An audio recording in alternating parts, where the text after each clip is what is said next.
Welcome to our new another vlog.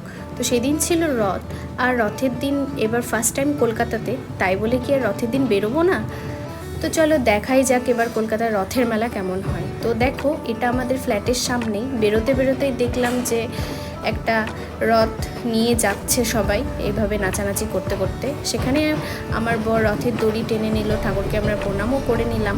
যাই হোক, তো চলো এবার যাওয়া যাক মুকুন্দপুরের যেই জায়গায় আর কি রথ হয়, সেখানে আমরা যাচ্ছি।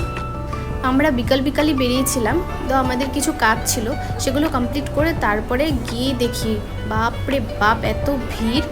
আর তখনই ঠাকুরকে পরিক্রমা করে আনছিল, তো আমরাও রাস্তায় দাঁড়িয়ে ঠাকুরকে ভোগ দিয়ে দিলাম আর সাথে দড়িটাও টেনে নিলাম। পুরো রাস্তা জুড়েই কিন্তু প্রচণ্ড ভিড় ছিল, সেই বাজার চত্বর থেকে শুরু করে পুরো মুকুন্দপুরটাই মনে হচ্ছে মেলা বসে গেছে। আর এত লোকের ভিড়, এরকম ভিড় কিন্তু বালুরঘাটেও হয় না। তো যাই হোক, ভীষণ ভিড় ছিল। আর দেখো সাইডে পুরো দোকান বসে গেছে। আমরা এতদিন বালুরঘাটে ঠিক যেরকম মেলা দেখেছি সেরকমই ঠিক মেলা বসেছে। আর ভেতরে দেখো কত কত স্টল, খাওয়ারের স্টল, তার সাথে প্রচুর রাইড। চারিদিকে খাওয়ারের গন্ধে পুরো মোমো করছিল, কিন্তু আমাদের তো কিছু করার ছিল না, কারণ আমরা ওই দিন নিরামিষ খেয়েছিলাম, তাই আমিষের কোনো কিছুই আমরা খাবো না। কিন্তু মেলায় এসেছি, মেলার স্পেশাল আইটেম যেটা, সেটা হচ্ছে পাঁপড়। সেটা কি করে মিস করব, সেটা তো খেতেই হবে।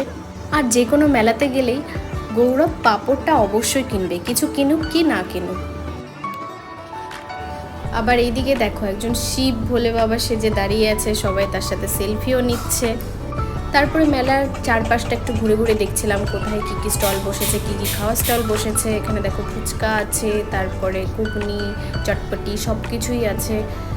আমাদের ওখানে যেরকম যেরকম দোকান বসে ঠিক সেই রকমই দোকান এখানেও বসেছে। জিলাপি ভাজা হচ্ছে এখানে, তাছাড়াও বোঁদে, খুরমা, নিমকি, গজা এগুলোও আছে।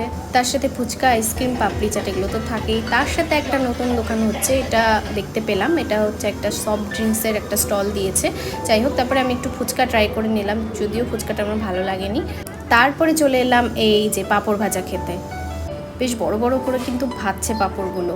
তো নিয়েও নিল আমার বর একটা পাঁপড় খেয়ে আমরা একটু জিলিপি কিনে তারপর বৃষ্টিতে ভিজতে ভিজতে বাড়ি চলে গেলাম।